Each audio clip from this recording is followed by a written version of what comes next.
How well armed are these terrorists? I know there was an exercise going on at the time they revolted. They're heavily armed, I'm afraid.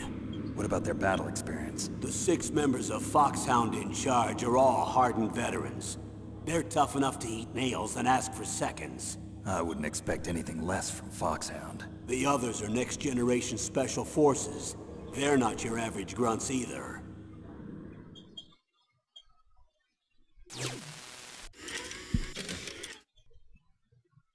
So what exactly are they demanding? A person's remains. Remains? That's right. To be more accurate, cell specimens which contain the individual's genomic information. Cell specimens?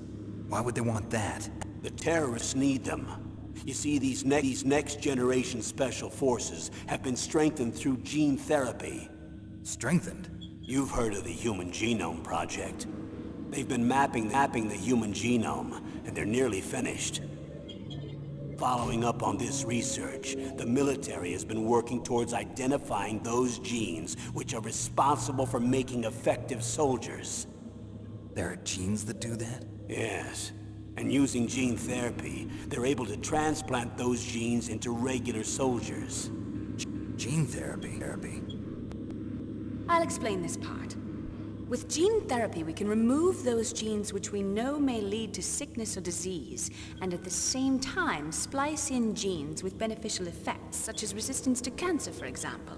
In other words, we can overcome all sorts of genetic diseases, and at the same time add genetic characteristics as desired. Okay. And so if you knew what genes were responsible for making the perfect soldier, you could implant them in the same way, right? Prologue. Yes, we could. But it all depends on being able to isolate and identify those soldier genes. And in order to do that, it's helpful if you can study the genomic information of one of the greatest soldiers ever.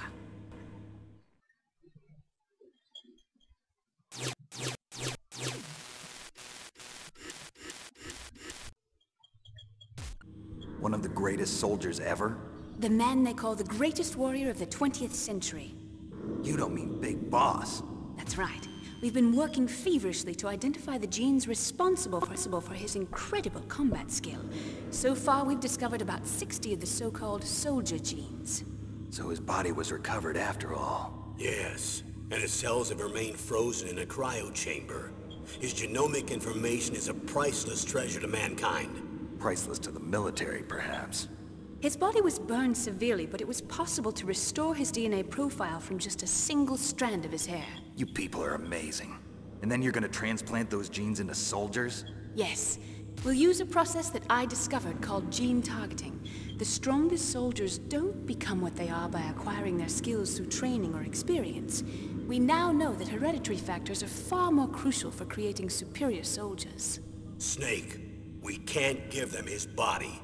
It's potentially more dangerous than all the nuclear warheads on that island put together. I hear the terrorists are calling themselves the Sons of Big Boss. The Sons of Big Boss?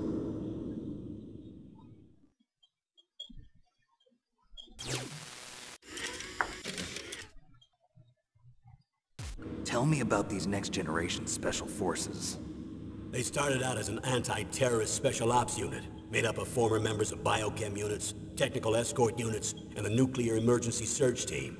Their purpose was to respond to threats involving next-generation weapons of mass destruction, including NBC weapons. Until they were added, that is. Who's they? These guys didn't start out as regular army. Looks like a pretty international group. Mercenaries? Yeah, and it gets worse.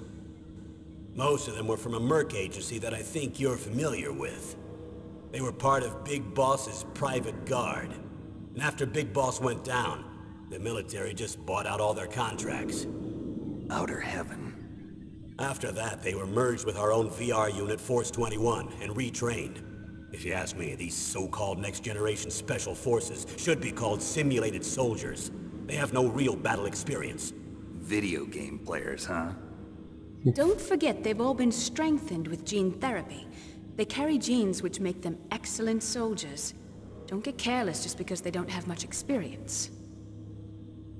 I thought using genetically modified soldiers was prohibited by international law. Yes, but those are just declarations, not actual treaties. The interesting thing is that nearly every member of the unit conspired in this attack.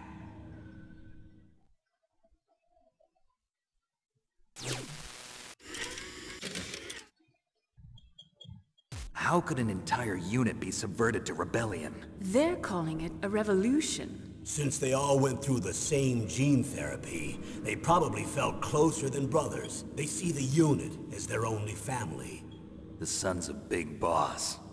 But if they were regular army, they must have been interviewed periodically by army counselors. According to their files, they all got straight A's on their psychological tests. They all seemed like fine, upstanding, patriotic soldiers. But they all took part in the Uprising? No. Several people didn't show up on the day of the exercise. That's why there was a resupply of troops. Was there any sign recently that something might be wrong? There was a report a month ago that they were acting strangely. Apparently they consulted classified information about the soldier genes and performed their own gene therapy experiments. They can do that even without you? Well, our gene therapy process is almost completely automated. And besides that, they're all geniuses with IQs over 180.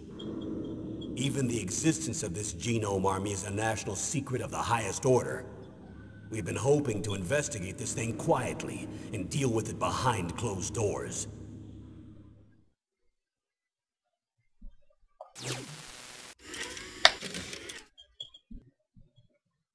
High-Tech Special Forces Unit Foxhound.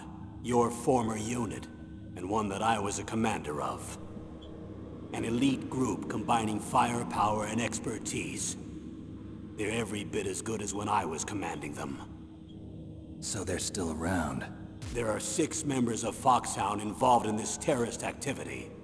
Psycho Mantis, with his powerful psychic abilities. Sniper Wolf, the beautiful and deadly sharpshooter.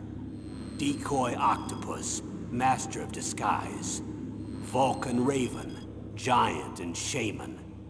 And Revolver Ocelot, specialist in interrogation and a formidable gunfighter. Looks like a lovely bunch of folks. Too bad we'll be meeting under these circumstances. And finally, in charge of them, Foxhound's squad leader, Liquid Snake. Liquid Snake? Yes. And you're the only person who can stand against him.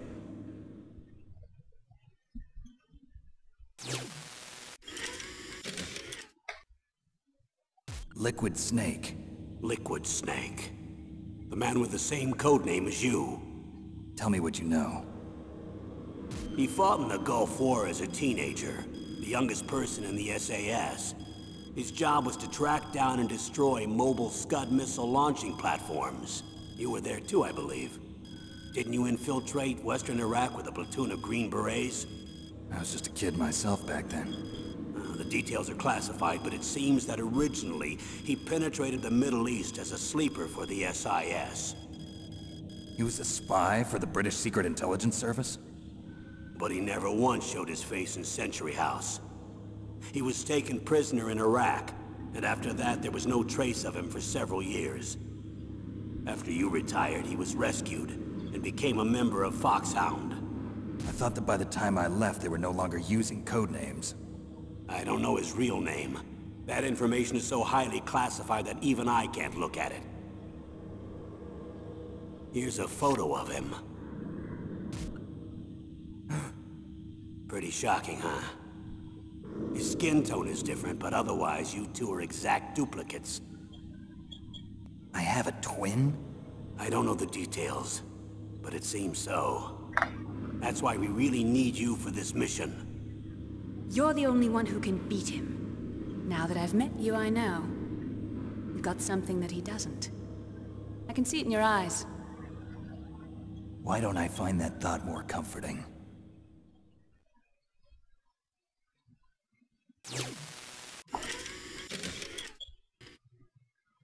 I need to borrow your scissors. What are you going to do? Don't worry, just gonna clean myself up a little. Huh? I don't want to be mistaken for the leader of the terrorists.